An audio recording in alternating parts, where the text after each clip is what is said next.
Good morning student. Today's topic are Indians maritime extent, यानी कि India का oceanic extent कितना है, एक्सपेंशन कितना है। हमें पता होगा कि पूरे विश्व में लगभग आधे से ज्यादा हिस्सा जो है वो हमारा कैसा है, वो हमारा है सी का, यानी कि महासागर का और सागरों से भरा पड़ा है। ऐसे यहाँ पे इंडिया की बात करें तो इंडिया के बगल में जब आप देखेंगे तो ये मैप जो नीचे वाला है, यहाँ पे क्या है, ये पानी है। तो जो ये साइड है आपका ईस्टर्न साइड, यहाँ पे बहुत सारे टेढ़े मेढ़े रास्ते हैं। तो एक बेस लाइन मानी जाती है, ये जो आपका है ये है आपका बेस लाइन। इस बेस लाइन को मानने के बाद क्या होता है कि जो ये वाटर है इसे हम कहते हैं इंटरनल वाटर। इसे क्या कहते हैं, इंटरनल वाटर, यानी कि इसमें इंडिया का पूरा अपना अधिकार है।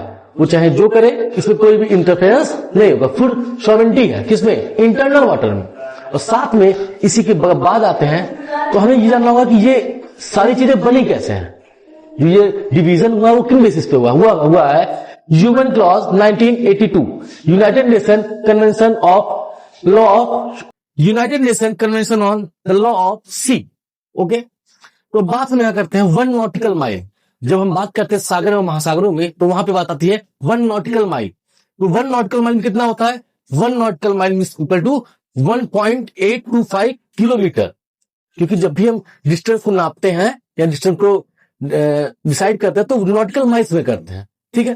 तो जो ये एरिया आपका है ये है इंटरनल वाटर, ये कितना है इंटरनल, ये बेस लाइन, और यहां से 12 नॉटिकल माइल का जो डिस्टेंस होगा वो होगा मार्जिनल सी, यानी कि सीमावर्ती सागर। इसका मतलब क्या होता है कि भारत का एकाधिकार है, लेकिन इसमें कोई और अगर मालिक कोई और देश की जहाज जा रहा है तो उसे रोकेंगे नहीं, वो यहां पर आएगा और यहां से जा सकता है। बट इंटरनल वाटर में ये चीज बिल्कुल भी पॉसिबल नहीं है।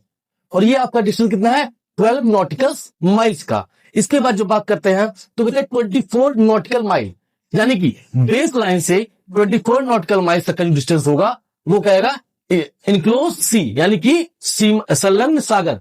यहां पे क्या होता है कि हमारा अधिकार होता है, ठीक है, और इसमें हम टैक्स दे सकते हैं। अगर कोई भी जहाज, मान लीजिए इंडिया का जहाज है, इंडिया का लैंड बाउंड्री है, और ऑस्ट्रेलिया का कोई जहाज भेज रहा है, अगर इससे वो गुजर रहा है तो हम उससे टैक्स लेंगे।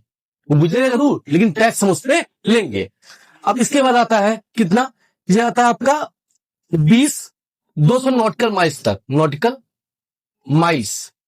ये आपका आता है एक्सक्लूसिव इकोनॉमिक जोन, यानी कि अनन्य आर्थिक क्षेत्र। इस क्षेत्र में अगर कोई भी डेवलपमेंट हो रही है या कोई टापू मान लिया आ गया या कोई ऐसी चीज है जो वहां पे रिसोर्सेज है, उसको हम अपनी तरह से कर सकते हैं, और वो चीज इंडिया का पूरा हक है, ठीक है। ये इंडिया ही करेगा क्योंकि 200 नॉटिकल माइल्स तक का जो डिस्टेंस है ये इंडिया का क्या है, एक्सक्लूसिव इकोनॉमिक जोन, यानी कि कोई भी आर्थिक अगर क्षेत्र है तो वहां पर हम पूरी तरह से इस चीजों को कर सकते हैं।